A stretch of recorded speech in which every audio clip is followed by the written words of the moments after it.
commodity exchange and capitalism. So let's start with Dr. Naidoo. We'll have around 10 minutes for each panelist, so that we can later engage in a conversation.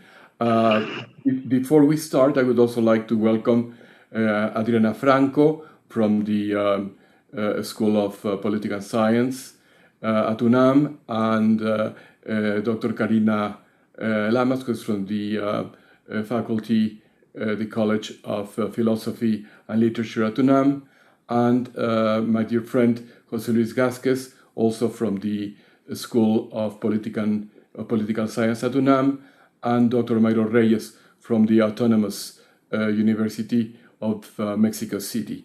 So, Dr. Naidoo. Thank you very much, Professor Juarez. Greetings to all of you, and thank you also to Arturo and other members of the organizing committee for inviting me to participate.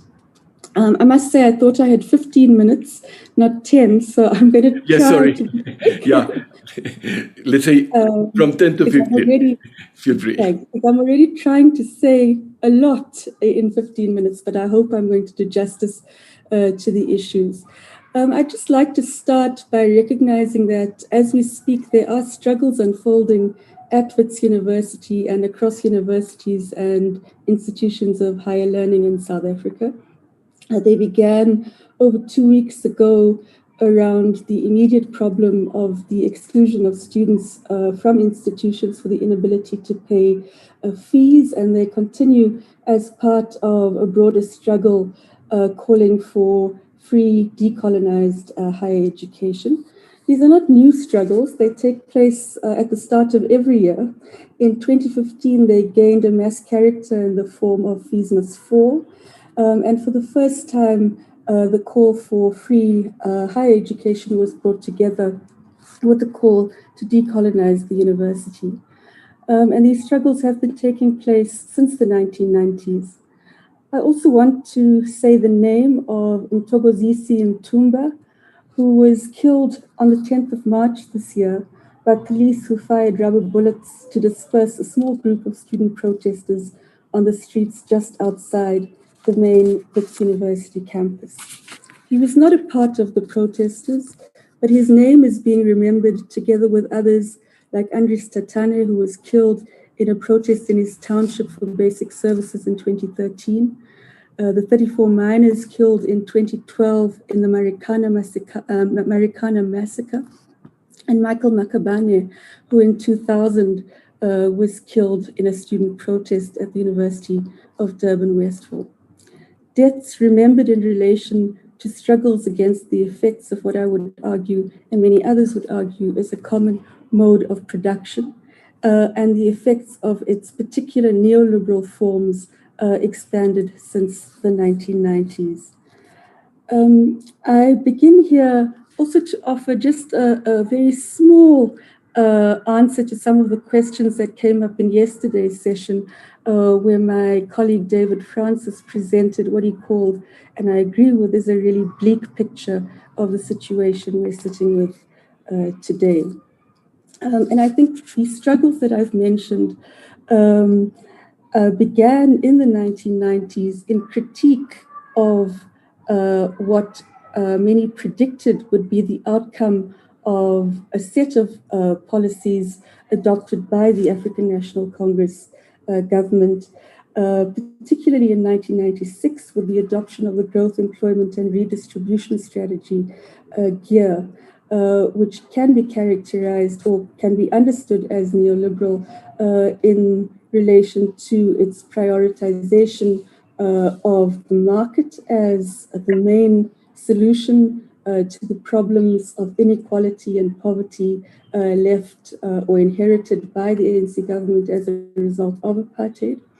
The introduction of policies of privatization in the delivery of basic services like water, electricity, and housing, and the prioritization of a growth model based on export orientation.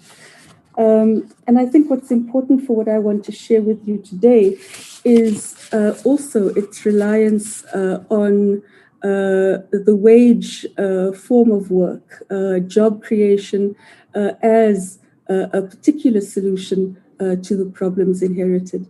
But I think what is important to highlight is that while there's an emphasis by the ANC government on the need for job creation, jobs for all was the slogan taken up in the 1994 elections. There is also in the adoption of GEAR an acceptance that a particular kind of labor regime will have to be accepted. And this is a one characterized by the flexibilization of work. So temporary, part-time, casual, contract, seasonal forms of jobs becoming the experience of the majority, as well as unemployment growing as a result of the restructuring of work in terms of this flexible model. At this point in the 1990s, between 1995 and 1997 in particular, I was part of the leadership of the student movement at the time, taking on these struggles, particularly in the higher education sphere. But we were seeing our struggles as connected with other struggles, such as those for free basic services. And our framing of the problem, or our characterization of the problem at the time, was directed against the logic of commodification. And we were calling for redress understood as the mobilization of greater resources, particularly on the part of the state, to be able to correct, to be able to undo the inequalities, the levels of poverty created by apartheid and the policies that came before, particularly in relation to the development of a capitalist economy in South Africa. In those struggles, we were faced with the argument that there is no alternative to neoliberalism, and we came together with others to insist that there must be an alternative to neoliberalism if we were to adequately address the problems inherited. As we over time faced various forms of defeat, we came together with others in the formation of a new set of social movements in the period between 2000 and 2006. And what I want to share with you today are some of the lessons and experiences I encountered in my time within these movements, but in particular in a place called Orange Farm. And my time in Orange Farm was spent in the first instance as an activist, but also as a researcher. I came to coordinate a number of participatory research projects in the place. And I went on to do my PhD work in relation to this place. A little bit about Orange Farm. Orange Farm is today a sprawling township which resembles more an informal settlement of over 1.5 million people, 45 kilometers southwest of Johannesburg city center. It was established in June 1988 by the apartheid authorities as part of its response to the failure of earlier policies designed to keep African people in forms of life beneficial to or productive for the apartheid capitalist economy. In particular, the reproduction of African life as a source of cheap labor. And I don't have time in this presentation to go into that history prior to apartheid that attempted to fashion society in ways through legislation, through other forms of control, to keep African people or to produce and reproduce African people as laborers. But I think for the interest of this discussion, or in the interest of this discussion, cities like Johannesburg were imagined as places of temporary residence for African men in particular, and later African men and women. And over a number of years, policy development in the city, shaping of the city, unfolds in response to a combination of struggle, failure of those policies put in place, crises in the capitalist system itself, and I think most importantly, refusal, particularly in the everyday, of the forms of life being imposed on African people. In Johannesburg, at the time of the establishment of Orange Farm, squatting in particular is identified as a problem by the apartheid state. So homelessness becomes a problem because of the failure of these earlier policies. And Orange Farm emerges in the first instance as an attempt on the part of the apartheid authorities to address the occupation of vacant plots of land on the periphery of the city by large groups of African people. And Orange Farm is identified as a designated area. So laws are changed in that period that allow the apartheid authorities to identify particular areas for the development of what is termed permanent informality and controlled squatting. So these particular designated areas are seen by the apartheid state as ways of bringing into the system that's now in, well, the new systems of control, African people who are living in ways that contest what is attempted to be being imposed on them. In these areas, controlled squatting and permanent informality means the provision only of what come to be known as sites and services. So small plots of land with communal standpipes through which water is delivered, no toilets, no proper facilities other than that, other than those I've mentioned. And in line with the attempt to relocate those occupying pieces of land illegally,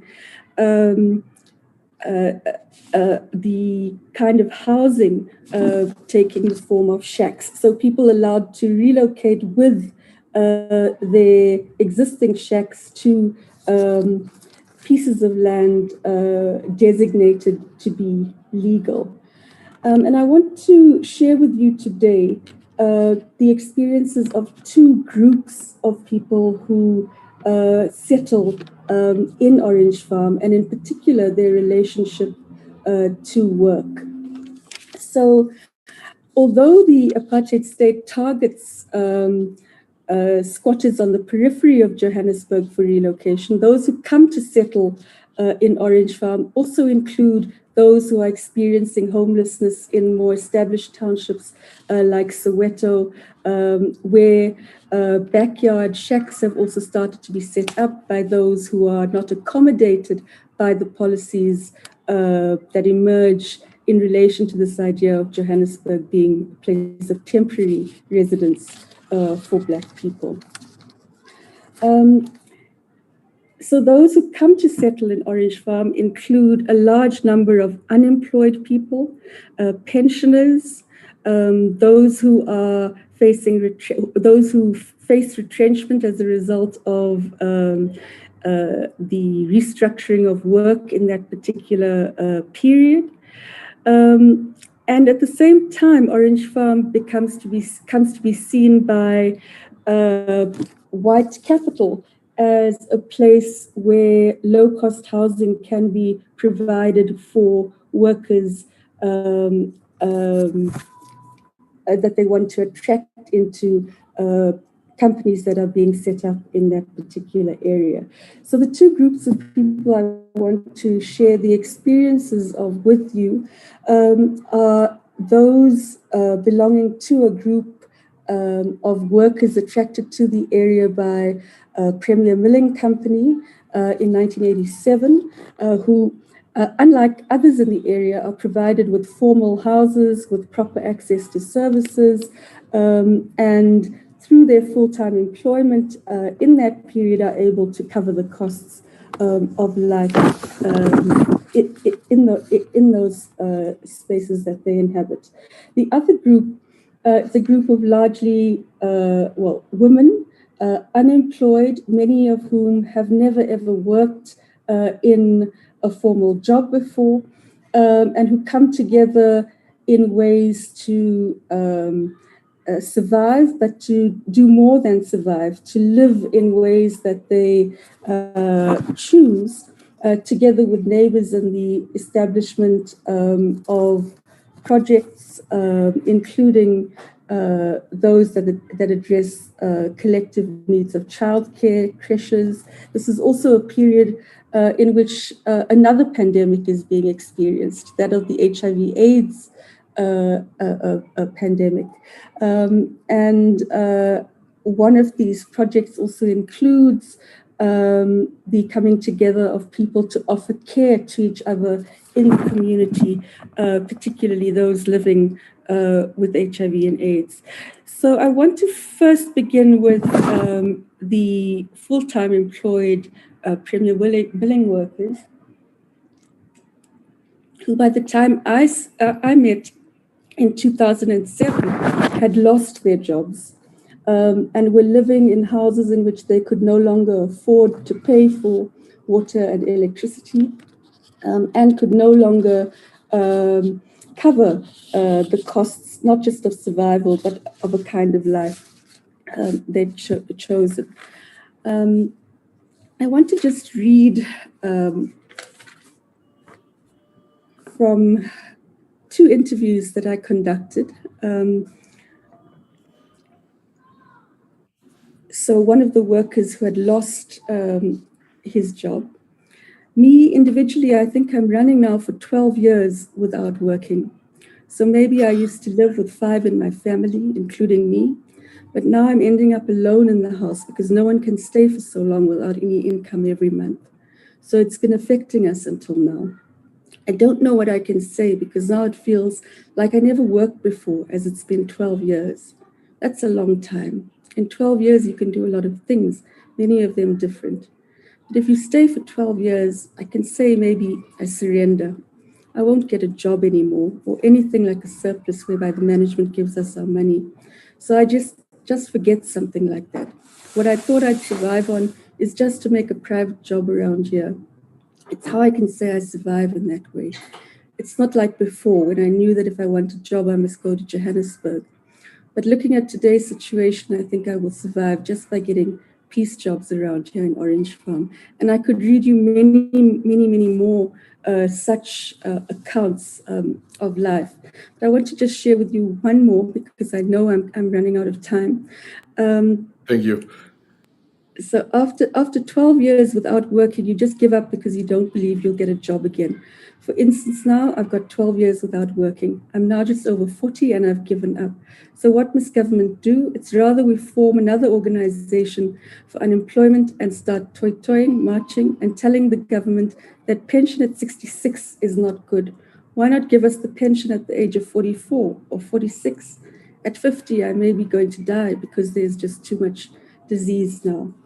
So there's a sense of hopelessness, a sense of surrender in these stories. But if we compare those, and I don't have time to read from the interviews with the other group that came together to find ways of meeting their needs in collective ways, beginning with their immediate problems. But in their account of their experiences through these different forms or these different projects, they spoke of an alternative form of power being produced in this kind of coming together. The projects showing a different way of life or allowing them to show a different way of life for their children. But I think at the same time, they also spoke about the limits involved in such attempts, where survival depends on non-governmental organizations, on churches, and the precarity of working as volunteers, not always having a stable income. But the point I want to convey here, or the argument I want to make, is that perhaps that I think this is also in response or in trying to think through some of what was presented yesterday as the bleak picture we're sitting with today in South Africa. And I want to ask, is it not time for us to completely reconceptualize how we imagine production, to think differently about what kinds of work, what kinds of labor we give value to, what we think as counting in terms of the measures we apply to different aspects of life. And I think here, thinking through these questions, particularly in the time of this crisis of COVID, we've also seen a decline in formal employment in particular sectors, sectors that would, in traditional terms, be characterized as reproductive forms of labor. There's also been a return to the home. We spoke about that yesterday as well. And is it not perhaps a moment for us to start giving value differently in terms of what we consider to be reproductive and productive? So what's unpaid, but not only what in terms of what can be paid, but I think a complete reconceptualization of what we mean by productive. And I think what these projects offer is a way into that discussion or attempt to reconceptualize. And I think the call to decolonize is not insignificant, and I want to end here. And I've called it decolonizing production because I think, you know, that demand from that emerges in the first instance from students, you know, to decolonize, comes from a sense of a failure of those concepts, those frameworks that we sit with and think are unquestionable in terms of what we've inherited in order to formulate solutions to ongoing problems that seem insurmountable. And I think here, you know, yesterday someone asked the question, you know, were Mandela, Walter Sisulu, and so on, influenced by Fanon? But I think, you know, that for me becomes, or the return to Fanon by students in these struggles has also happened as part of a critique of the policies, the frameworks, the solutions that were put forward by the Mandelas, the Sisulus, and so on. So I think we're sitting at a very critical moment in our history in which there's a real need for us to take that call to decolonize seriously at a conceptual level. And I think the ways in which we think about production and giving of value in relation to the crisis of wage labor in particular and forms of making life in society are crucial. So thank you. Thank you very much, Dr. Naidoo. Really a very informed and multifaceted view of problems that are not just happening in South Africa. You mentioned orange farms, that is, I guess, around 50 kilometers from Johannesburg, where most people work. Well, the same thing happens in the big cities of Mexico, Brazil, and Latin America. And again, I think that part of that future will need the full empowerment of the artist in South Africa.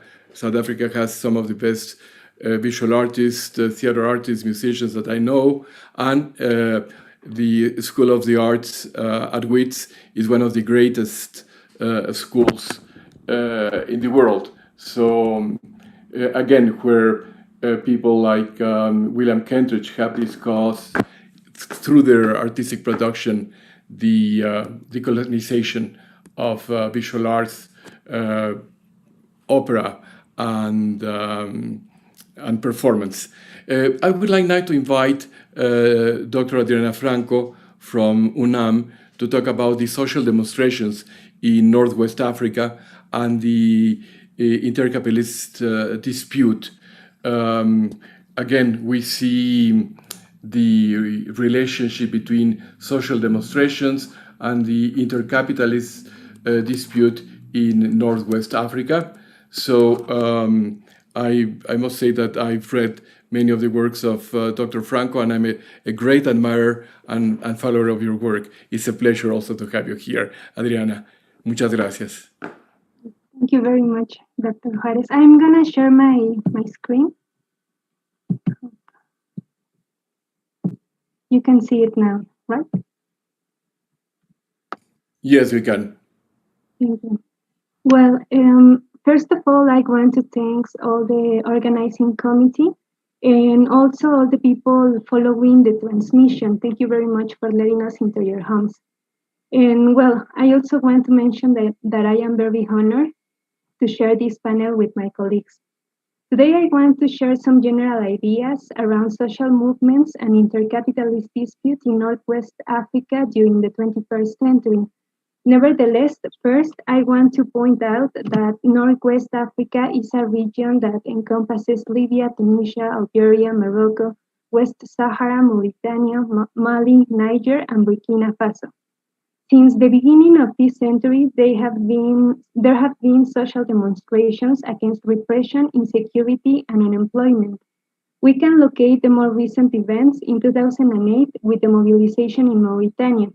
2 years later, there were social movements in Western Sahara and in Tunisia. In the latter, they achieved the change of the regime. In 2011, there were governmental transformations in Niger and demonstrations in Morocco, Algeria, and Libya. In Morocco, the protesters achieved minor constitutional changes, and in Libya, the mobilization ended with the assassination of Muammar Gaddafi and the continuation of the war. However, this is directly linked with the external intervention. That same year, the popular manifestations in Burkina Faso started, and in 2012, Tuareg and Arab population declared the independence of northern Mali. This demonstration had continued through the second decade.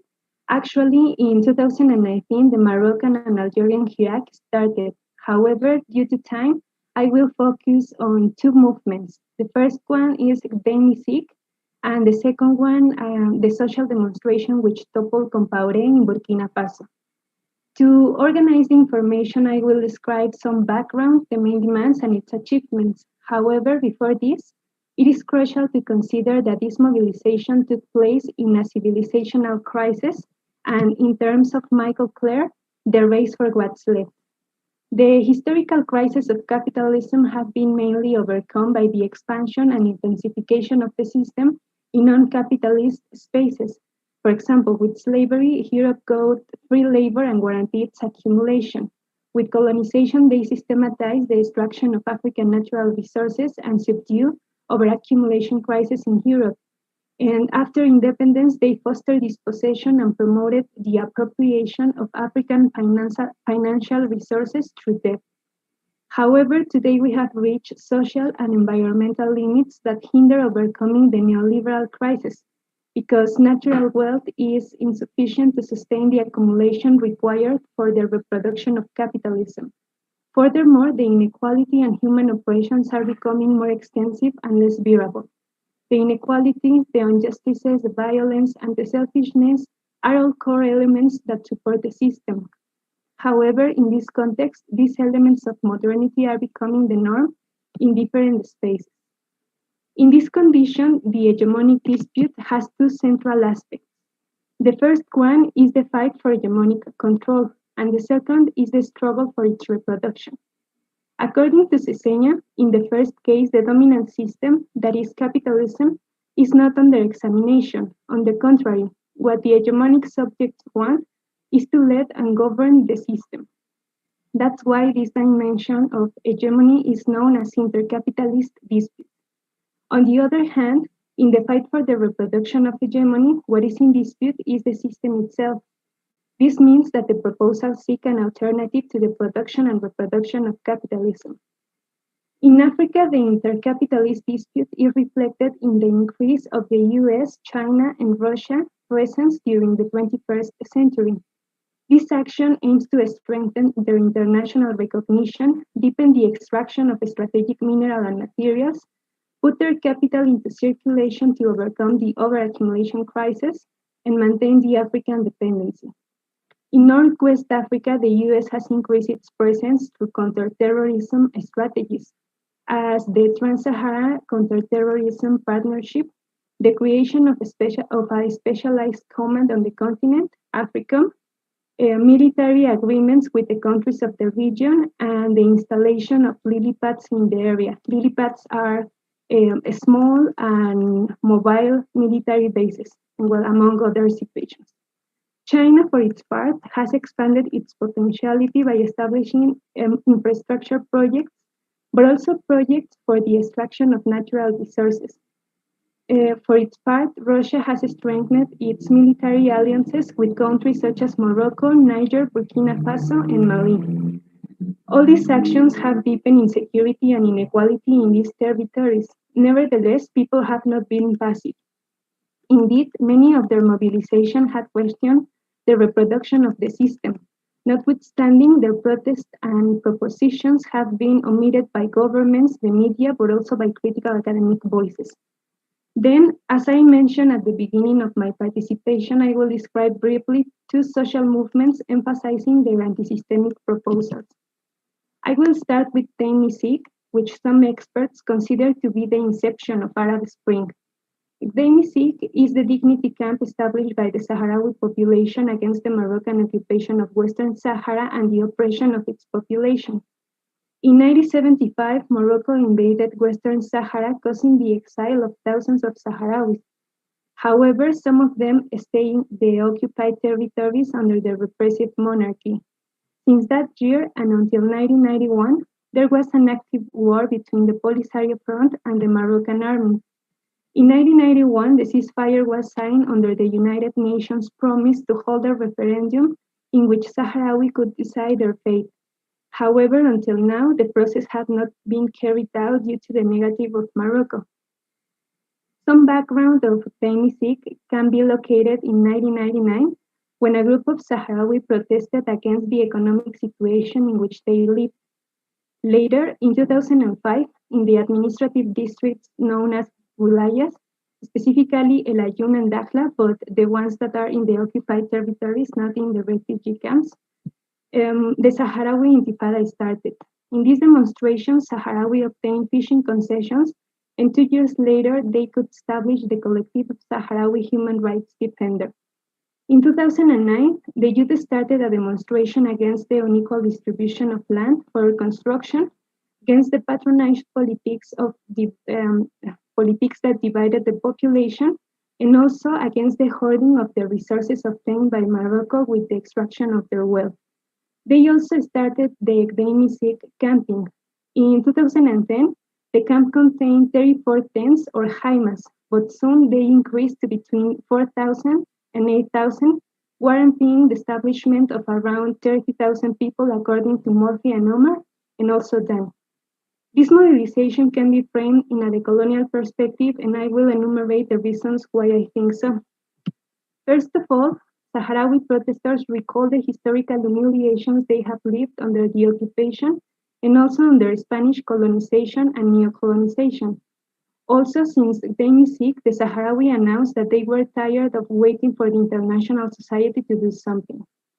Second, Decolonizing was a practice and a symbol of returning to the desert, which is opposed to the dominant territoriality that links the city with the space of protest and mobilization, creating a new space of resistance. There was not an identified leader, it was the people's movement. Also, the cultural resistance of the Jaimas not only proposed the recovery of their traditions, but also implied a different territoriality for the collective security. The mobilization was responded to with violence. Despite this, Decolonizing became a symbol of resistance and dignity for the Sahrawi people, even though this social movement did not get much publicity in the Western media. And actually, all these series of injustices led us to understand the revival of war in 2020, well, also the violations to the ceasefire. Another omitted movement was the popular resistance in Burkina Faso, which toppled Compaoré in 2014.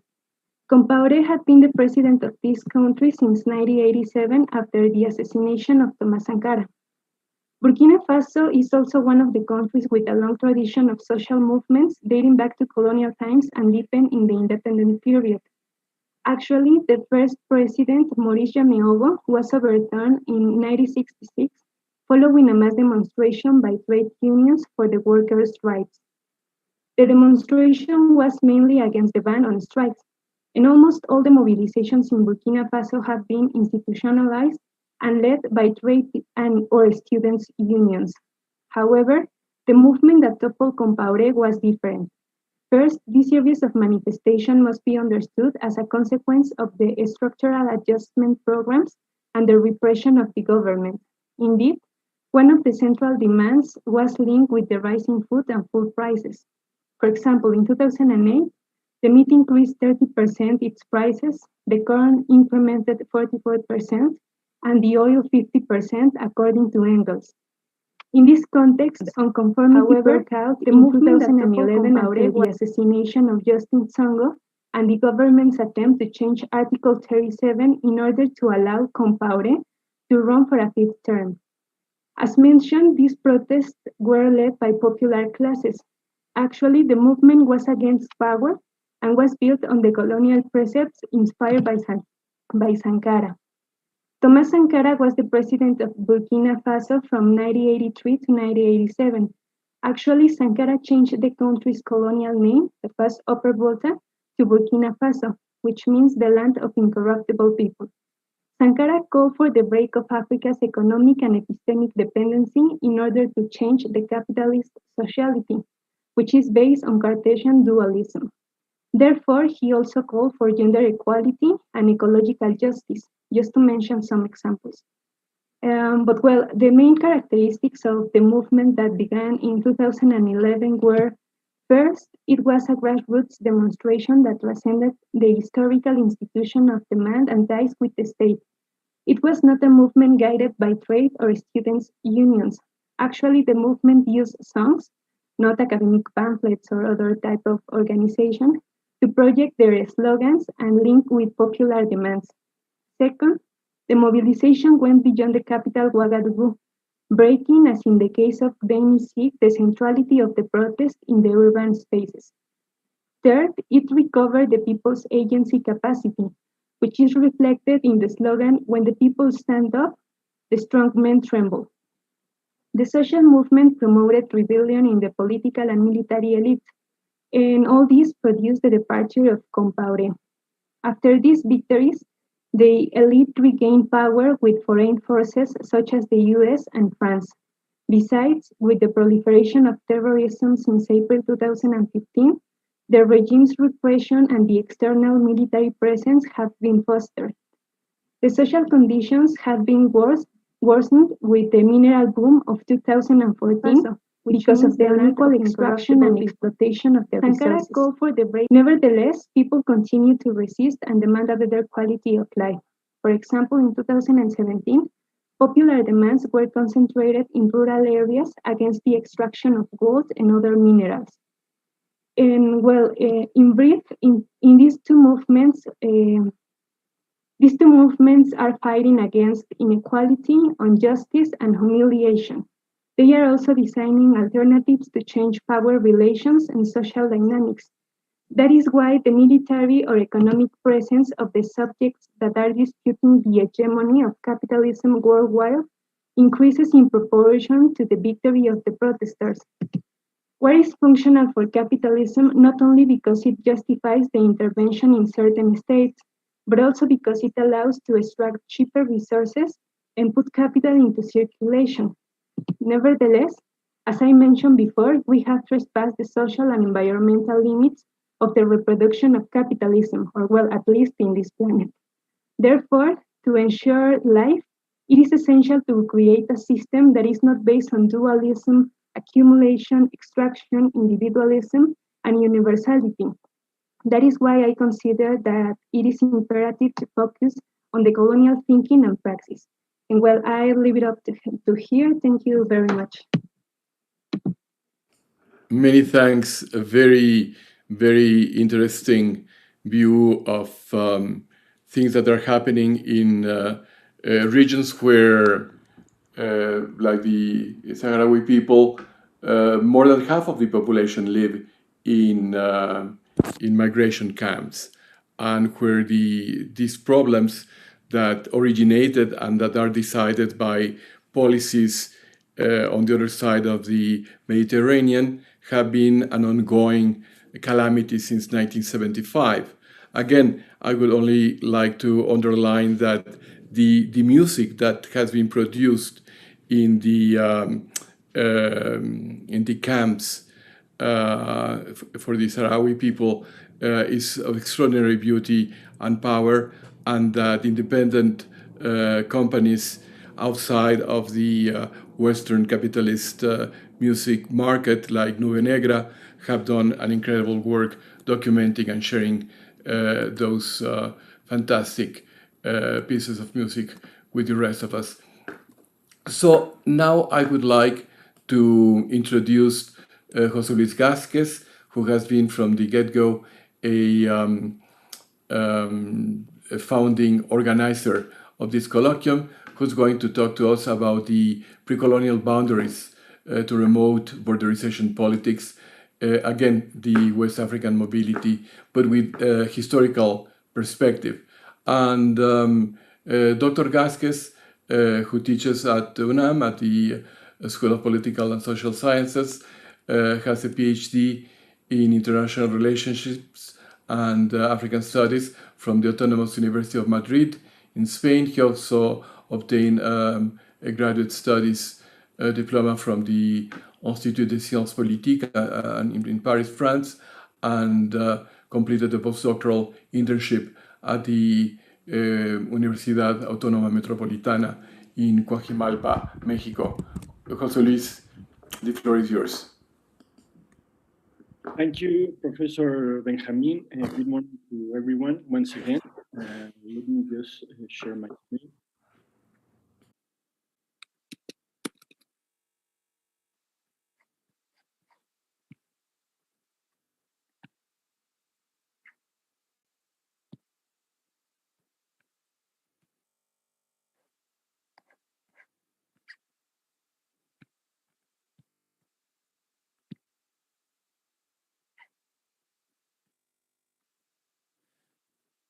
Okay.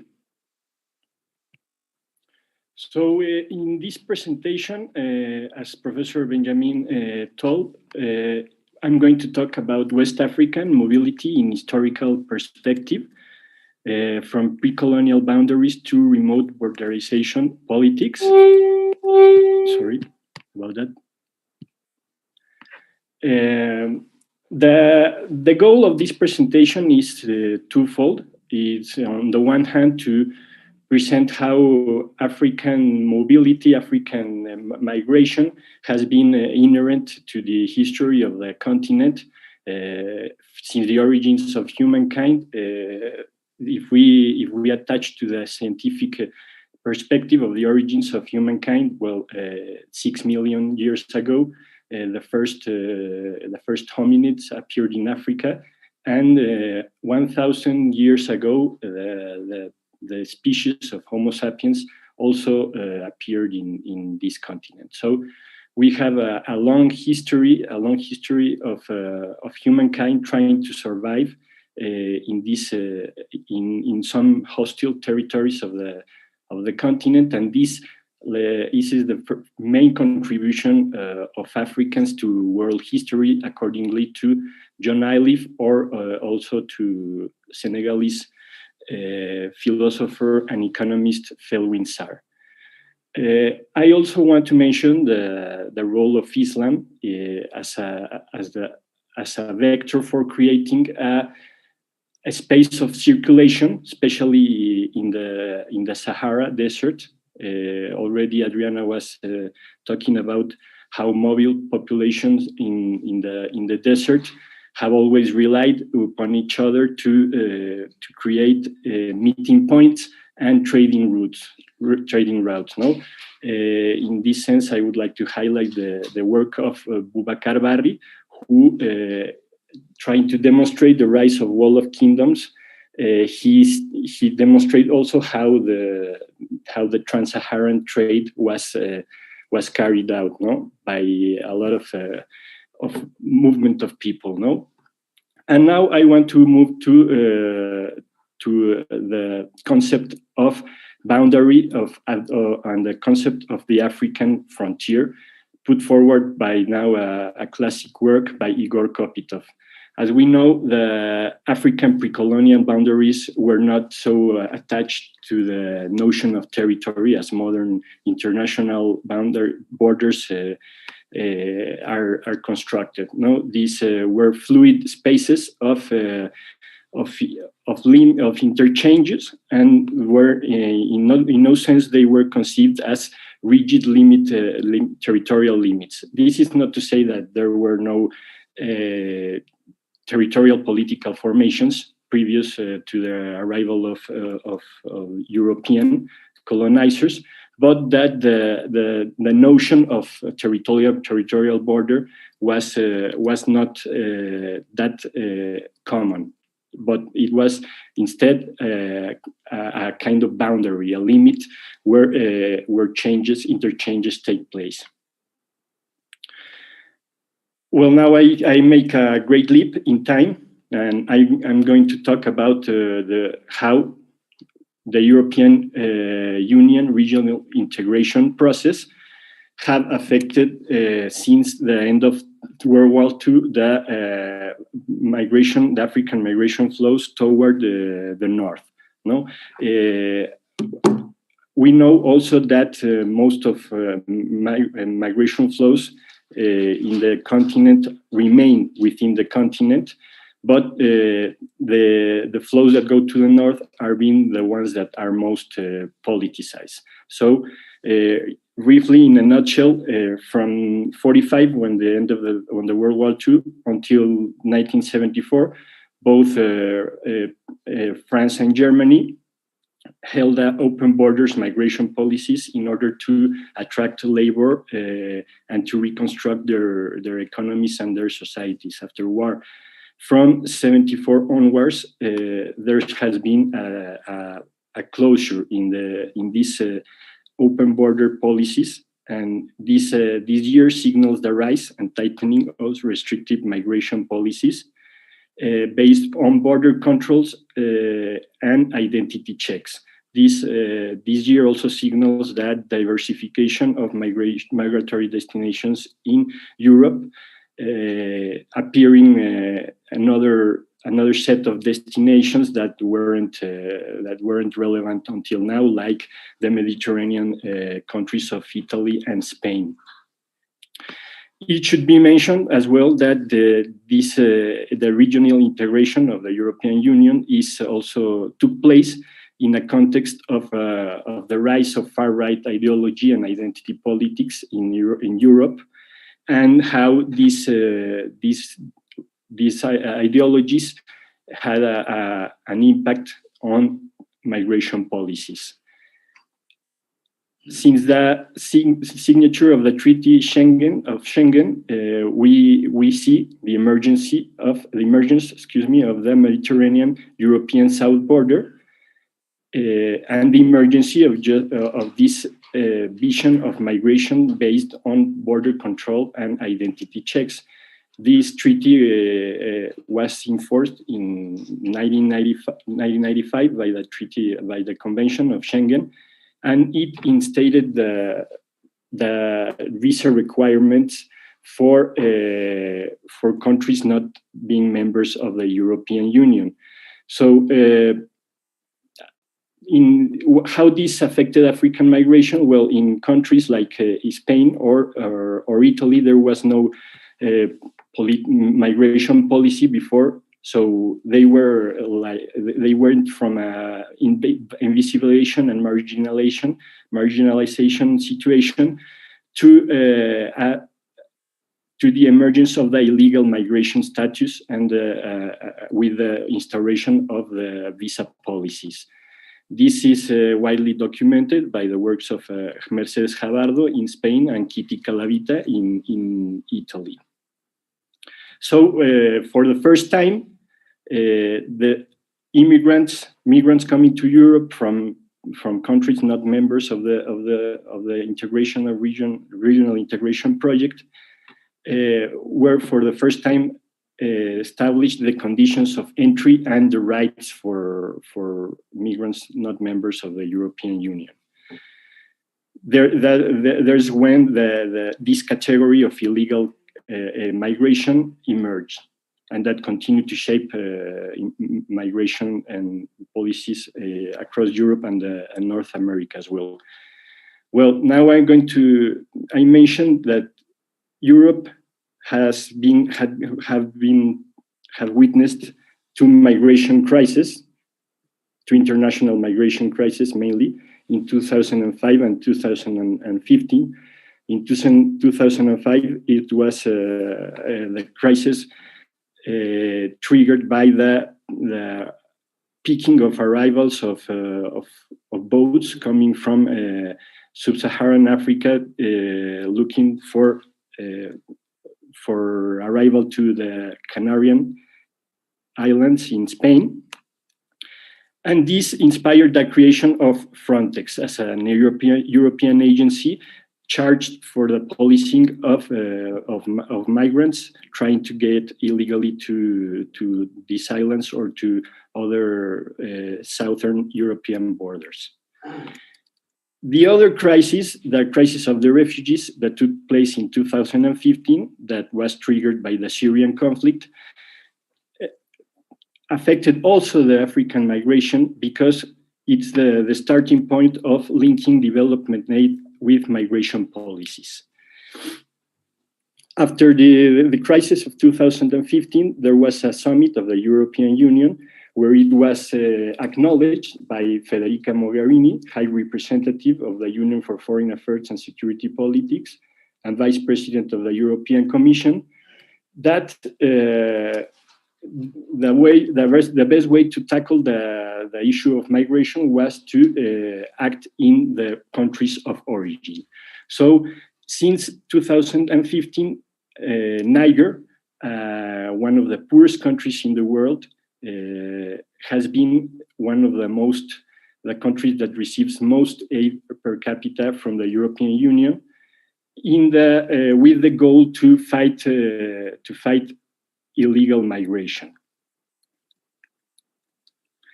What has been the consequences? Well, it must be said that in Niger, there's been at the center of this country, there's the city of Agadez, and that is an historical migratory hub. Yes, and where are the consequences of the adoption of these externalization border policies? Well, migrations don't stop, and migrants, they have to assume bigger risk because these traditional migratory routes are now militarized and are heavily policed by Nigerian authorities and also by the presence of the European Union. I want to mention the example of EUCAP Sahel. It's a mission whose goal is to train the Nigerian authorities in the elaboration of techniques and procedures for controlling and better fighting against irregular migration. Other consequences are the well-known accidents, sea accidents, shipwrecks in the Mediterranean that have caused already 14,000 deaths. And there's no official statistics, but there are also growing evidence that there are a lot of deaths taking place also in the Sahara Desert of migrants trying to get, not as everybody thinks, to Europe, but all other African countries. And last but not least, the politics of externalization of borders of the European Union has been paralleled in North America by an externalization, a displacement of the southern border of the US-Mexico border to Mexico's southern border in order to contain flows coming from Central America and increasingly from Africa. So African migrants that face this tightening of migratory policies in Europe are now redirecting to North America, trying to get there by the Mexican border. It's also important to signal here that these policies of control of borders are compounded also by identity checks, and as I have mentioned before, and here it's important to mention this characterization of the migratory phenomena as the frontierization, the borderization of bodies, as Acholi Mbembe states. No, these biometrical technologies now allow countries to compile data about migration based on racial profiling that enables to classify populations that have right to be mobile. So, I'm referring here to the mainly European population, European citizens, but that halter or hinder or stop or hinder the movement of other kind of population proceeding from other regions of the world. Finally, I would address some theoretical epistemological issues regarding African migrations. I would like to signal that it was pointed out yesterday now the need to move beyond these traditional perspectives throughout which we have studied migrations already since 1993. The transnational perspective on migrations has been developed by some authors, but I think we have to go beyond these transnational perspectives and start integrating in a more systematic way the African epistemologies and perspectives of the migratory phenomenon. I want to bring up here the discussion we had yesterday with Professor Babu about the perspective of that allows to analyze phenomena like migration from the migrant perspective, and also how these imaginaries in migration make migrants make sense of their living. No, in this sense, I want to advance the concept of that Francis Nyamjo put forward about building on the work of Yoruba writer Amos Tutuola, the need to overcome colonial epistemology and dichotomies and dichotomic analysis in order to foster a convivial scholarship building on interdependencies and acknowledging the need to recognize what our commonalities and stop seeing the phenomenon exclusively through a dichotomic and rational and scientific analysis. No, it's in this sense it's necessary. To include African representations and not only academic representations of the phenomena. Thank you very much. Thank you very much, José Luis. This is such an important topic, and again, if we look back in a long historical perspective, without the first African migration 180,000 years ago, there could be nobody in Europe and most likely nobody in America. So just like birds and butterflies migrate, migration is part of human nature. Thank you so much for this great presentation. And now it's my pleasure to introduce Marco Reyes.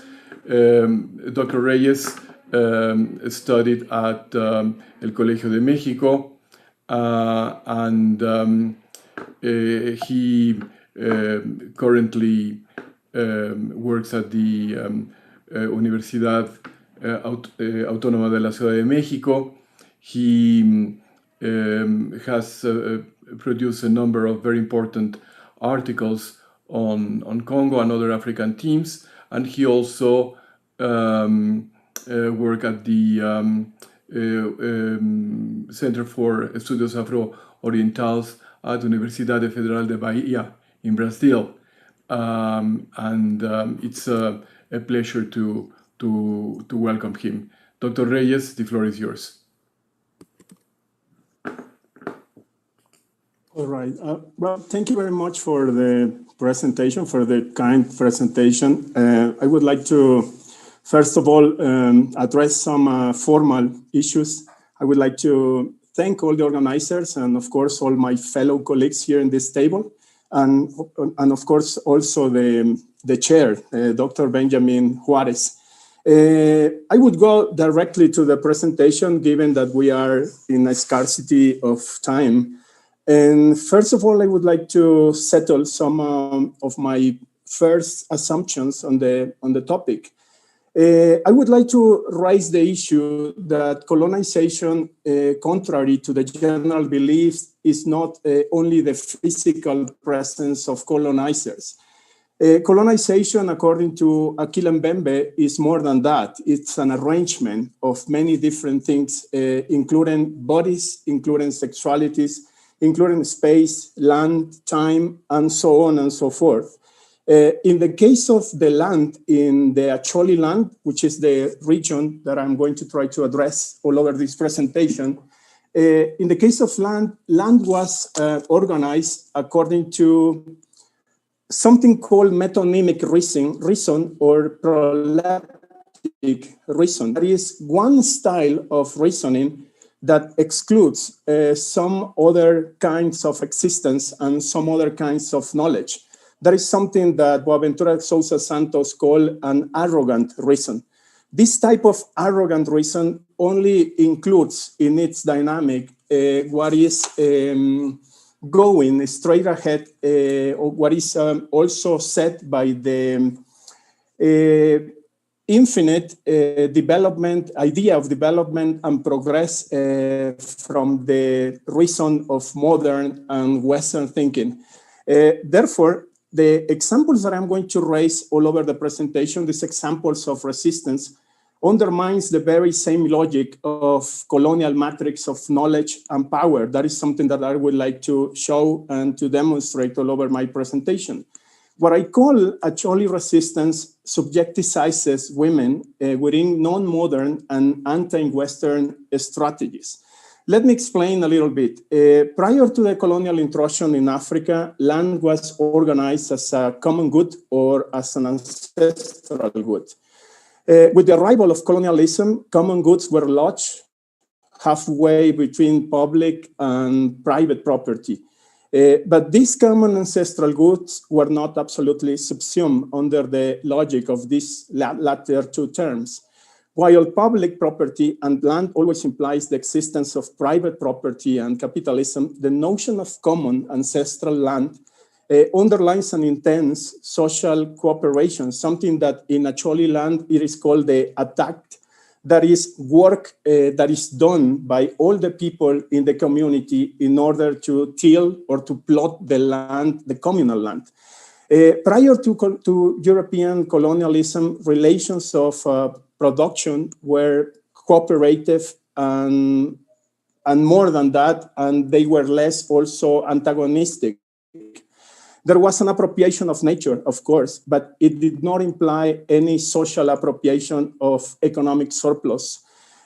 According to Silvia Federici, Africa is the best example of common or ancestral lands subsistence because it is the region where this form of possession has survived longer than any other part of the world, despite all the countless efforts of the colonial and post-colonial governments to end this scandal. According to Wole, despite a century of purposeful non-customary tenure, ideology and legislation, the unregistered customary tenure in northern Uganda not only persists, but also is far by the majority the principal form of tenure in the region. None of the strategies, not the one coming from International Monetary Fund, not the strategies coming from the World Bank, have been successfully adopted by the population.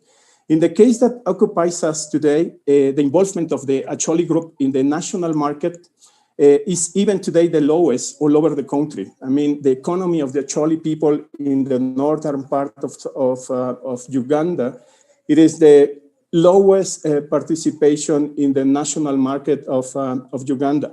Therefore, the low and scarce degree of monetization of the economic relationship, low mobility of factors of production, provide a strong example for us of resistance to capitalist commoditization among the Acholi group. Let me go to focus on one project that it is being pushed in the northern part of Uganda, and it is called the Amuru Sugar Project. The Amuru Sugar Project is a joint venture between the government of Uganda and the Matsbani group, a group or some sort of trust, economical trust, that it was created in 1972 in Uganda, and it is still working. Today, the Matsbani group deals with sugar production, biofuels, and even luxury, 5-star luxury hotels in Uganda. It's something unbelievable to raise, or I mean, to go and see the profile of the Matsbani group. Matsbani group involves the leasing today of 40,000 hectares of land in the Acholi region, 10,000 of which would be leased to outgrowers. I mean, the main project of Amuru Group, it is trying to lease this amount of land in the Acholi land. The project, it is said to produce 2,500 metric tons of sugar a year. That is an incredible amount of sugar in the area. The Amuru project it is argued will improve the standard of living condition and livelihood of thousands of individuals in Amuru district and Acholi land. The implementation of Amuru Sugar Project, although threatens the evictions of 2,000 people, Acholi peasants in the northern part of Uganda, This displacement of people and land dispossession is the normal history basis of extensive accumulation of capital in Eastern Africa. Land dispossession also brings a new codification of land property. In this case, what it used to be ancestral communal land, it is now becoming something called leasehold tenure for 99 years. I mean, if you have the capital, you can lease territory in Uganda, in northern Uganda, for 99 years. On the other hand, or in other words, the change of the type of possession of land in northern Uganda implies the transformation of land as a use value to an exchange value, something called the commoditization of land in this part of Africa. Something that we call a profound commoditization of a space and land in the Eastern Africa. With Amuro project, the use of land would be dramatically altered as the old and simple and ecological suitable techniques of agricultural production would be replaced by intensive technologies required for the progressive capitalist accumulation. According to Martinello, this would bring accumulation of the few and marginalization and impoverishment of the many. Those are some propaganda of the Mapvani groups. Mapvani group is nowadays even offering scholarships to people in Uganda. It is a great compound of interest in the eastern part of Africa, Kenya, Tanzania, Rwanda, and Burundi as well. They give scholarships to people in order to generate some sort of critical mass that pushes through the ideas of development and Western modernization over there. What I call coloniality of land power, what I call coloniality of land property, it is something really interesting. I cannot go very deep because of the time, but since colonialism, land in Africa was considered as some discourses of colonialism in Africa presented land in the continent as empty, without inhabitants or without a very successful use on behalf of their inhabitants. While the decolonization proposed this approach to the land, the independent regimes such as Idi Amin in 1975 and the incumbent president Yoweri Museveni reproduced the same ideas according to land. I am going to show that Yoweri Museveni in 2007 presented in the Acholi land, and he gave a speech very toxic and very how can I say, very aggressive to population. The land agreement of 1900, that is colonial time, considered all the unoccupied land as wasted and non-cultivated land. That is, they consider that if people were not producing land, that type of property of land was considered as wasted or as unutilized. The independent regimes, such as in Idi Amin in 75, reproduced the same logic, the same idea according to common land or ancestral lands. And the incoming president, Yoweri Museveni, went to the Acholi land in 2007, and he gave a speech, and he asked Acholi people this very unbelievable question. He said, do you believe that, do you use sugar in this region in your tea? So if you use sugar, why don't you want other people to do the same?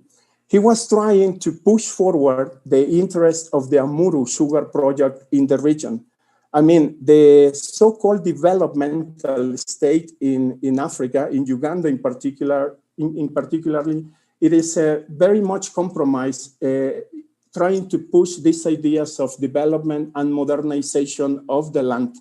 So what is considered land which is not occupied or land which is not being produced by Acholi people it is colonialist considered as land which is empty, and therefore it can be expropriated by the national government in order to offer that land to some sort of international investors. Again, it is something called commoditization of land through the national government. It is very interesting that some of the other speakers are raising that problems in Africa are also problems shared in Mexico and in Latin America. For example, the women in Acholi land are the ones who hold the majority of the burden of the agriculture in the region. So it is very logical to think that women in Uganda are also the main protesters against this type of policies coming from the national government. There was a very interesting protest in Uganda in 2007 and 2010, and women presented to some of the officials, to some of the ministers of land from the Ugandan government. They presented naked because they considered that was a type of protest, a very strong protest. When someone, an elder woman in Africa, is naked, it's presented naked, that is something really an issue in Uganda, because it is considered that the old woman is evaluating the situation and policy as reducing dignity from the woman. And it is also criticizing that woman, it is taken away of its image as somebody that nurtures and produces fertility in the land. So this type of protest, something that Adriana Franco was also raising, this type of protests are not coming from above. Those are protests very much organized by people, mainly women, in northern Uganda, but they are organized from below. That is something that John Holloway in Mexico, it is calling the anti-power. Some power that it is not watched by people, some power that it's been invisibilized by many years and many centuries, but it is there. John Holloway called this type of process something that is below the volcano. There are 7 volcanoes in Uganda, just to some information. So some sort of anti-power, probably in Uganda, are below surface, but they are there, something that we call anti-power. It is not visible yet, but it is over that, or it is over there already. Strategies that women are producing in order to counter the strategies of the national government.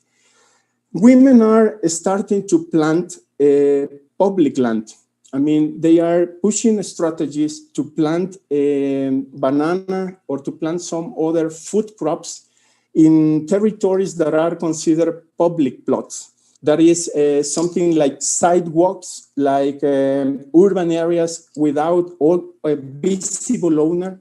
So the women go over there and they plant some food crops in order to get some sustain or some subsistence in the household. That is something that I would like to address as anti-colonial strategies of subjectization. They are not looking for wage salary. They are looking to recover the subsistence level that they used to have prior to colonialism. This is a photo in Kampala, in the outer part of Kampala. And it is not very clear because it is a power that it is not easy to see. But if you can see, there is a plant of banana over there, right on the limit, right on the border of private and public land.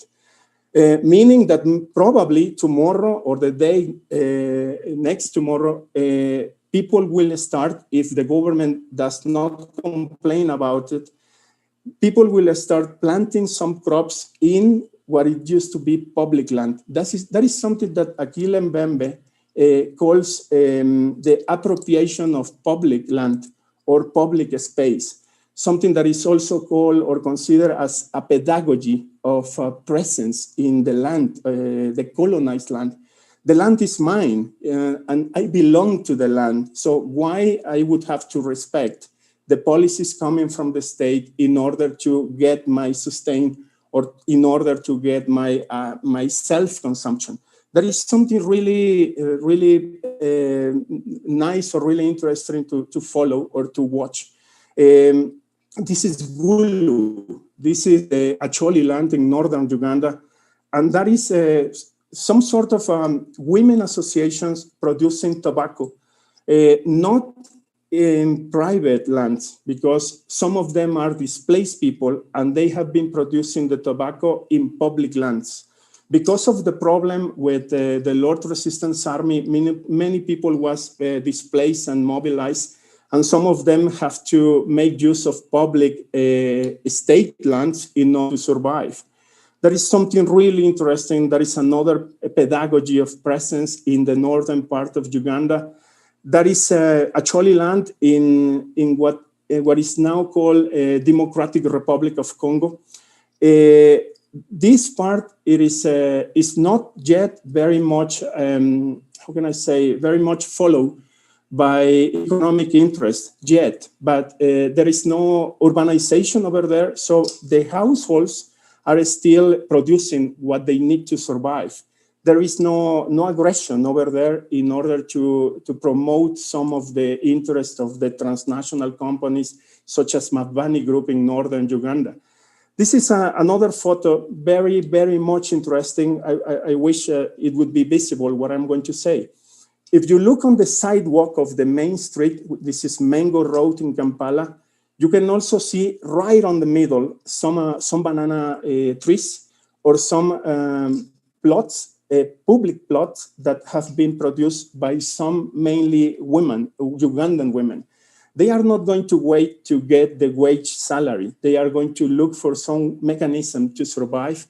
And this is very interesting. All over the streets in Kampala, you can see banana trees or some other productions, some other natural productions, right at the border. I mean, on the border of public and private or common lands that it is used in order to increase the means of survival. This is something that I like to see in some other type of epistemology, some sort of African epistemes. This is something called the silent revolution of the poor. In Latin America and in Africa, it is called informal commerce. That is people selling products or merchandises in public places. Sometimes police come and they expropriate all the production that these people is trying to sell. But I would like to see this initiative as some sort of appropriation also of public spaces. They are not going to wait to repossess the land that used to be theirs and that is now expropriated by the national government. It is something, again, that Achille Mbembe calls the pedagogies of present, or according to Federici, the revolution, the silent revolution of the poor. This is Kampala also. These are the Mijembe sellers, women, again, selling mangoes on the roadsides of the main avenues in Kampala, right there where the government can see, and right there where the police can come and expropriate the production. Something that it is very nice to think about, it is that there is a whole street where you can find 10 or 20 women selling the same production, mangoes or bananas. According to a capitalist modern ethic, somebody would ask why they all together on the same place? Why they don't go and make profit in some other parts of Kampala? I mean, one should go to the north, one should go to the south, one should go to the west, but they are all together. When you ask these women, the profit, the daily profit, it is shared by all the women at the end of the journal. That is something that challenges, I believe, the very same logic, individualistic logic of capitalist production. This is something really, really lovely. It is the banana wine, not the banana wine, but the whole process behind there. These are women selling banana wine. That is a public plot. I mean, that is a public land, and most of the time, police is coming in order to to dispossess the production of the women, or also to capture the women and take them to jail. But even with that, you can always see the women selling the wine production in the same place. Some general remarks. It is a revolution that it is not organized from above. It is a revolution that it is organized and think from below. It is challenging all the ethics, or some of the ethics, of modernism and capitalism in Africa. So what we would like to say is that some of these strategies are pedagogies of presence, but they are also initiatives of anti-colonial, anti-modern, anti-capitalist, and probably anti-patriarchal revolution in Africa. The only thing what we have to do is to look where we haven't seen before. Okay, thank you very much. Thank you so much, Dr. Reyes. It's really a shame that we have so little time, because I wish we could continue listening to your presentation, and I could really recommend all our viewers to read the articles that Dr. Reyes has published, particularly around Congo. Now, last but not least, is my distinct pleasure to introduce Karina Lamas, who has devoted incredible efforts to the study of the first Nobel Prize in literature from Africa, the first and only, unfortunately. That's Wole Soyinka, and looking at hybridity as a strategy for cultural decolonization.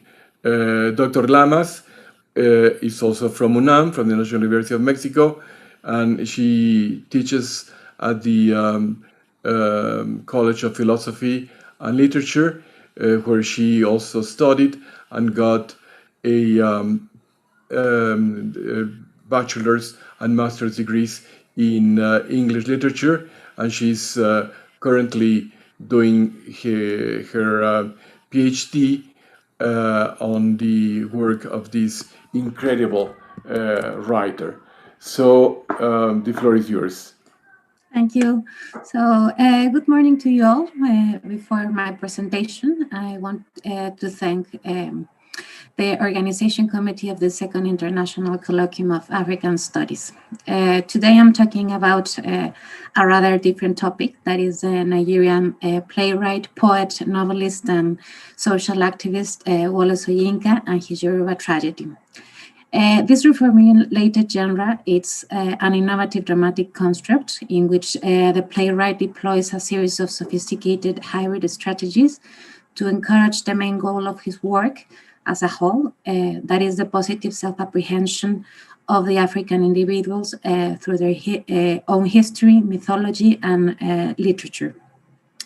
According to Soyinka, this complex process should be ideally carried out without resorting to European structures or frameworks, which, in his opinion, are largely artificial for the African worldview. As I will explain later, the exclusion of European frameworks from the Yoruba tragedy ultimately entails an interesting, however complex, decolonization proposal. Let us start then by saying that Wole Soyinka is one of the most prominent African playwrights whose solid dramatic project, deeply concerned with the tragic form, made him the first sub-Saharan African to be awarded with the Nobel Prize of Literature in 1986. Here, it is also worth mentioning that one of the main features of his drama is the wide cultural perspective articulated in it. This feature that enables the hybrid strategies of his drama is directly nourished by the cultural difference that arises from the dialogues that Soyinka establishes between his colonial Christian education and the Yoruba religion, in which writes the spirits of their forebears and the mythology of the Yoruba people are living realities. The aforementioned cultural difference as a process of enunciation of culture to be adequate to the construction of systems of cultural identification is also articulated in Soyinka's main concern to fashion his Yoruba tragedy. In his appendix essay, The Fourth Stage, Through the Mysteries of Ogun to the Origins of Yoruba Tragedy, included in the collection Myth, Literature, and the African World, that can be considered the poetics of his dramatic work, the Nigerian playwright affirms that the importance of redefining tragedy in terms of cultural or private experience emerges from the inability of the general aesthetics theories. And here, by general, we must understand European to explain the profound human experience that this genre articulates, which also has a most insistent voice that bids us to return to our own sources. So Soyinka's first step towards the redefinition of the tragic form is then to culturally orient it. Through a theoretical exercise, the playwright takes as his departure point the principle of the tragic experience posed by Nietzsche in his canonical work, The Birth of Tragedy, which is a mythological archetypical dichotomy constituted by Dionysius and Apollo. Soyinka extrapolates this dichotomy to the Yoruba mythical figures Ogun and Obatala and the rituals who become symbols of his own tragic experience. Here we should notice that taking Nietzsche's tragic model as a departure point seems to be a little bit of a contradiction in Soyinka's proposal to exclude European structures. Foreseeing this logical interpretation, the playwright says, and I quote, "Our course to the heart of the Yoruba mysteries leads by its own ironic truths through the light of Nietzsche's In the Birth of Tragedy and the Phrygian deity, but there are inevitable key departures," end quote. The irony that Soyinka acknowledges here lies on the one hand in the undeniable parallelisms between the Greek and Yoruba mythologies and the dichotomy as a common structural principle to organize cultural constructs. On the other hand, the partial presence of Nietzsche's model is Soyinka's main discursive strategy to emphasize the hybridity of his tragic construct. I consider then that the partial presence of Nietzsche's tragic model in Soyinka is taken by the author as an opportunity to confront the characteristics of both models as well as to comment on them. To understand the complex assimilation of the European canon and the Yoruba myths and rituals, as well as incorporation of both literary traditions, that is the Hellenistic and the Shakespearean drama traditions, in Soyinka's tragic model, which goes beyond the synthesis of African contents in a European structure, the notions of hybridity and third space of enunciation posed by the Indian critic Homi Bhabha are key. According to Bhabha, the hybrid object, in this case, of course, Soyinka's Yoruba tragedy, retains the actual semblance of the authoritative symbol, that is Nietzsche's tragic model, but revalues its presence by resisting it as the signifier of distortion. This metonymy of presence or partial presence of the authoritative symbol is resisted by the hybrid object through a process of displacement of authority, dislocation, and repetitions, which at certain point turns the hybrid object into something unrecognizable, new, and impossible to represent by the colonial discourse. As a hybrid construct, the Yoruba tragedy questions and comments on tragedy as a pinnacle of Western culture by displacing the tragic genre to the limit of Western knowledge. It is precisely in this position of liminality where Bhabha tries to place us in a productive space where culture is constructed as different in the spirit of alterity and, of course, otherness. About this space, which is equated to the notion of cultural hybridity, Bhabha says, and I quote here, "For me, the importance of hybridity is not to be able to trace two original moments from which the third emerges. Rather, hybridity to me is the third space which enables other positions to emerge. This third space displaces the histories that constitute it and sets up new structures of authority, new political initiatives, which are inadequately understood to receive wisdom, end quote. Through these notions of hybridity and third space of enunciation, we can start to grasp Soyinka's complex hybrid strategies.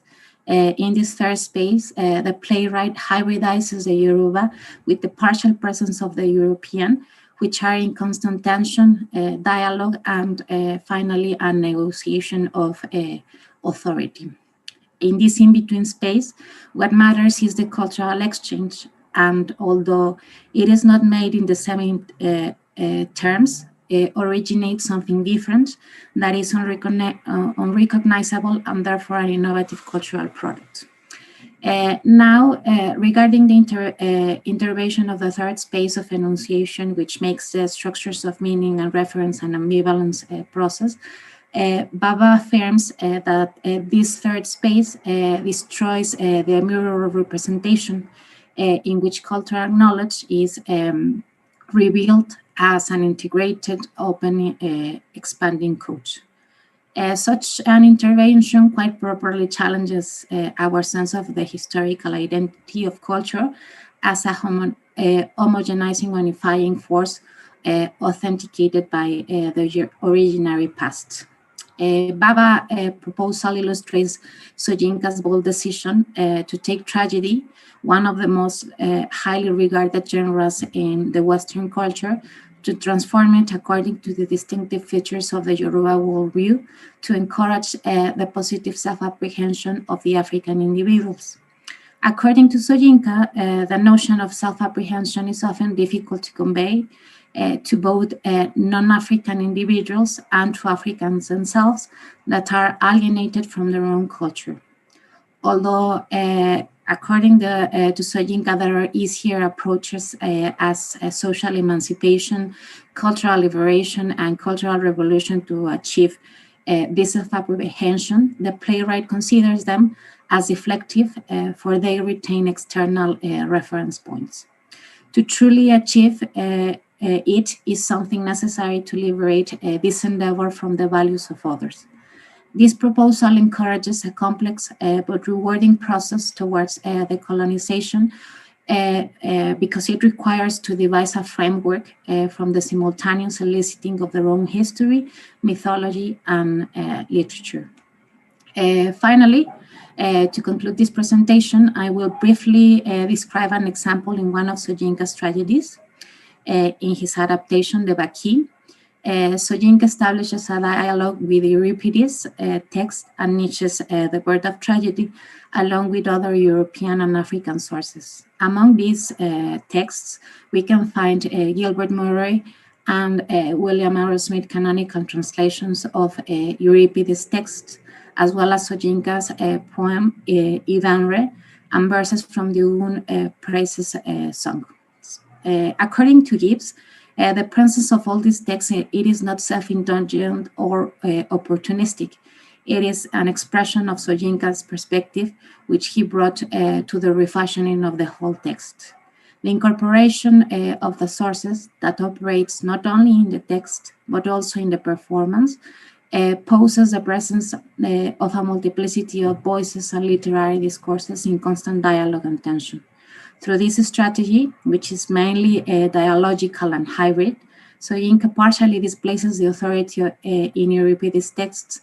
It also destabilizes the textual meanings established by the canonical status of the previous work, and the partial presence of this text allows Soyinka to keep the dramatic structure, almost all the elements that make the plot recognizable, the time-space setting, the order of the plot, and the name of the characters. Along with the previous features, which allow the identification of Euripides' text in Soyinka's for its relationship of contiguity, we also have a hybrid strategy in the equation of the social, cultural, and historical context of Greece in the 405 BC, with that of the African individuals that went through the process of colonization. So although we can recognize the presence of Euripides' text in Soyinka's Baki, it is also, when we approach it and read it and analyze it, an entirely different thing. From this example, we can agree that Soyinka's plea to the African individuals to decolonize through a positive self-apprehension process requires to understand their own worldview in its full complexity, which, of course, it's not that easy. Thank you. Many thanks and congratulations. So we have just a few minutes. There are a number of questions that are posted in the chat, but I would also like to first to just ask all the members of this wonderful panel how, in conversations with colleagues here in Boston, we see that many countries in Latin America, Africa, Southeast Asia, always look for North American, USA, or European models for culture, for arts, for theater, for economics, for leadership models, instead of really trying to build something that makes sense for us and not those imposed patrons of modernity, like looking at the Ubuntu style of leadership, of looking at the greatest leader of the 20th century, in my opinion, who is Mandela, with all the struggles and problems, and also to break the canon and really know more about African writers, musicians. I mean, it's incredible how someone as important as Wole Soyinka is perhaps very, very underrepresented in the curriculum of studying English literature in English, because right now, as we know, there are more English-speaking people around the world than in the traditional English-speaking countries like the USA, England, Canada, Australia, etc. So, well, those are a little bit of my questions, but please, I would like to for the panelists to also ask questions to one another, and I would like to ask Dr. Naidoo to start. Thank you. I would actually like to ask a question to Marco or Dr. Reyes, because it's something really interesting to me, and a part of my presentation I didn't get to because I was rushing to finish in time. But you characterize struggles as coming from below. The struggles I've spoken about could also be characterized that way. And what I left out in speaking about that group of formations established and led particularly by women, trying to meet their everyday needs, but also in that process, forming collective ways of making life in ways they choose. That was a group of 13 different women's organizations in Orange Farm that came together. But in the first instance, although they came together around questions of making a living through making money, they also were involved in struggles for free or access to free water and electricity. And you know, you're speaking of the occupation of public land, common space. They would also integrate that kind of approach into their struggles around these particular issues.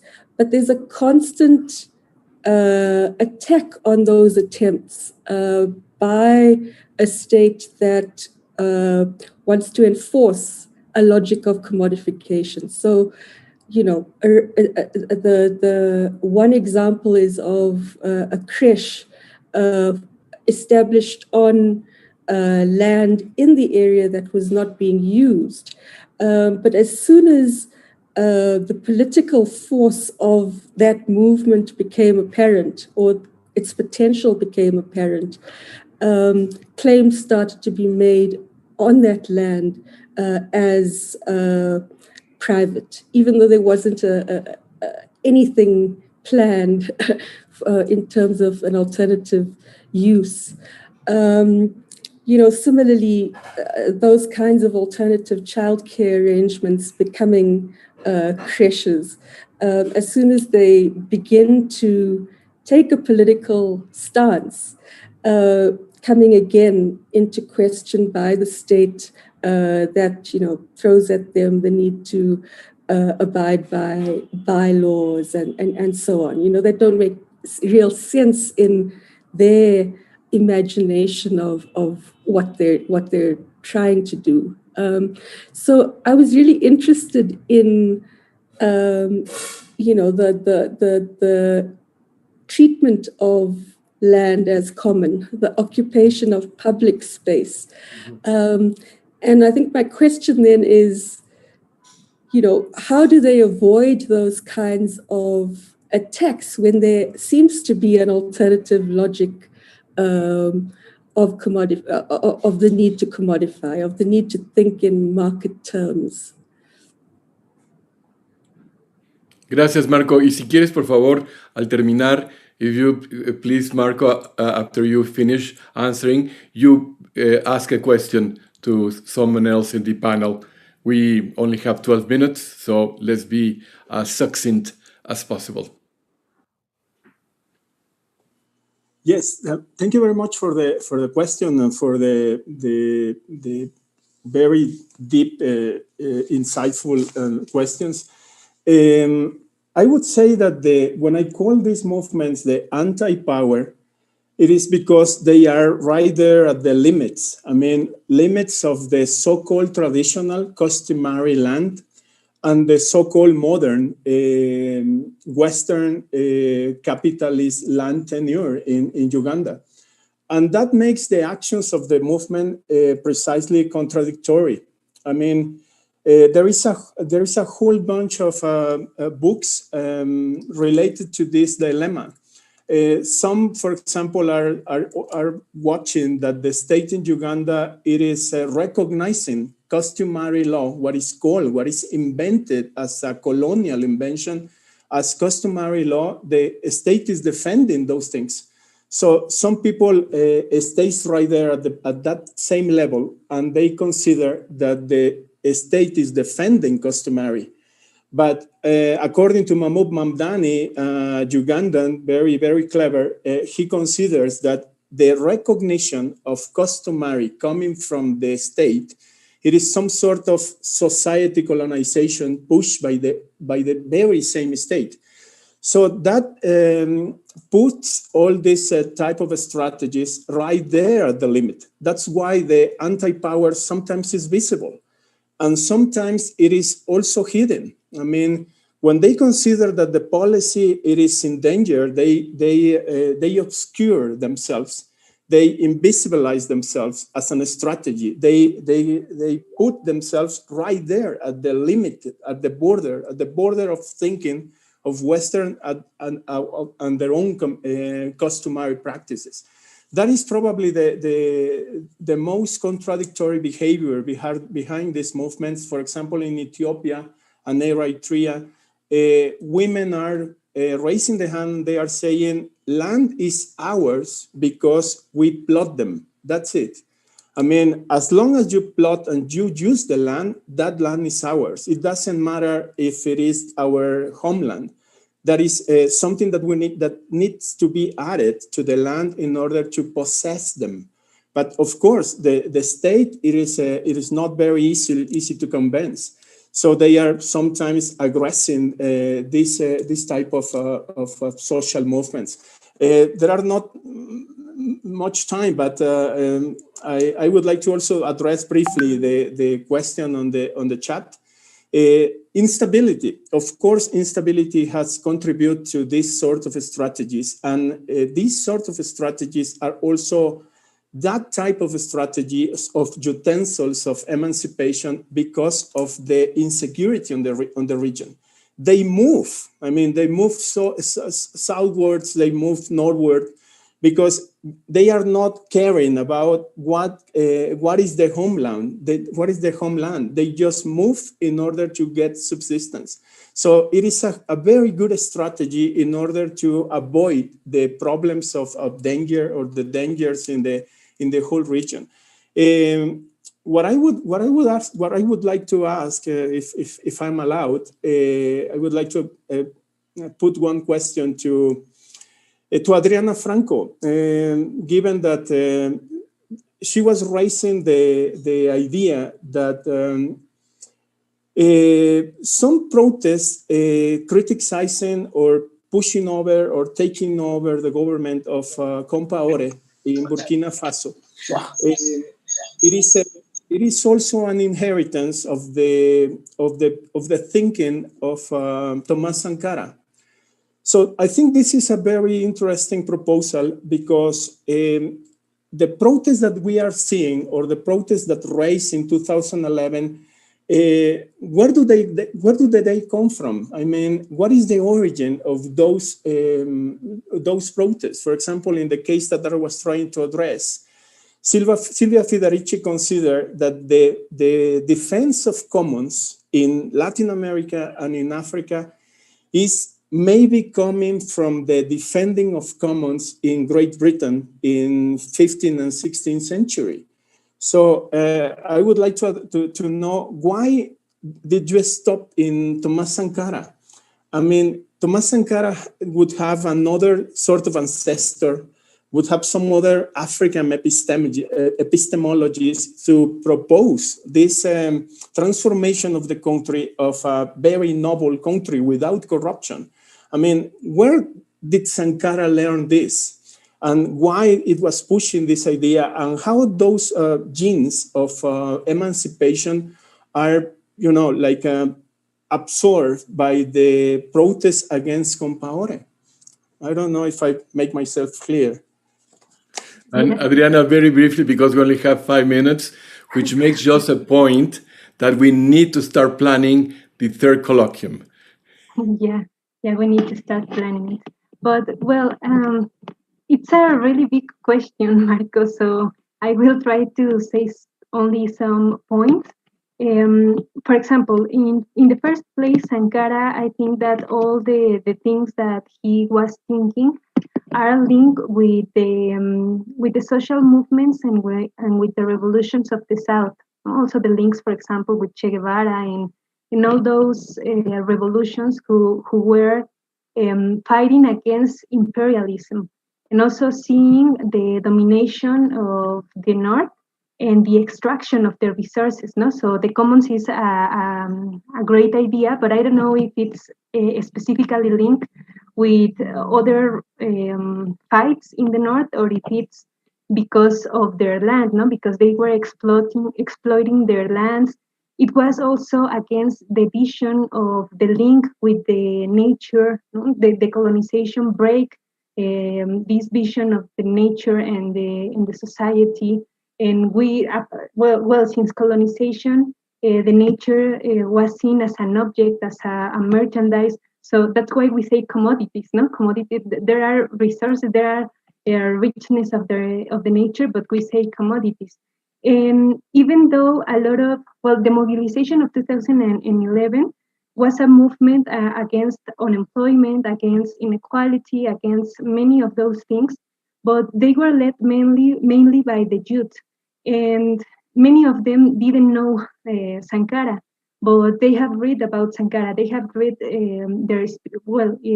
his speeches, and they are the movement is inspired on on those speeches. Well, maybe we can analyze this in other moments, but only just to emphasize that there was a question, and I didn't understand very well the context or the reference. But if it was about the name I gave the region, Northwest Africa, well, it was only because I think it's more easy to understand the area which I'm referring, but I don't want to continue or reproduce coloniality with these names. No, maybe I should ask myself if I should change those words, but it wasn't linked with that. And if it's about the mention that I said about the implications or the omission of the governments and the media, well, I should have focused or I should have emphasized that I was speaking since my point of enunciation. Here in Latin America, there was not much information about those movements. No, that's why I said the things I said. But I don't know if the question was linked with that, and I don't know. Maybe I should just stop here. See, Adriana, but we have a few minutes for one last question that you ask to preferably Karina or José Luis. Okay. Maybe to Karina, in Wole Soyinka, I remember the novel of Ake, and the reference that Wole Soyinka made to Funmilayo, no, and the fight of women during the colonial times. I think that, well, you are not talking about that, but have you recognized in other novels or in other texts this link with the social movements of the women during colonial times? No, sorry, Adriana. I haven't. I have studied the role of women in the Dundee King's Horsemen, and the only thing that I know is that they have a leading part there. They move the community as the mothers of the market, that is what I know about women. They are the ones that did lead some rights, and in this case, for example, the right of the ritual suicide of the horseman of the king is led by one woman, that is Iyaloja, that is the mother of the market. Very good. Another theme that we should put on the list for the third colloquium. So thank you so much, Dr. Naidoo, Dr. Franco, Dr. Gázquez, Dr. Reyes,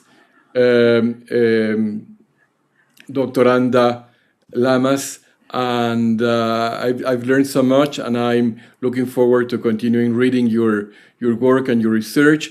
And this is a conversation that we just started because, for example, one question that I also had is, for example, the role of free education in Brazil, where although just in 2018, I believe, and again, Marco is the expert here, there was a majority of Black Brazilians in university, is only 50.2%, whereas the population is 55%. So actually, with their taxes, the African Brazilians are sponsoring free education for whites. That doesn't make sense. But the floor is now of our friend Alicia Giron, who will lead into the next panel.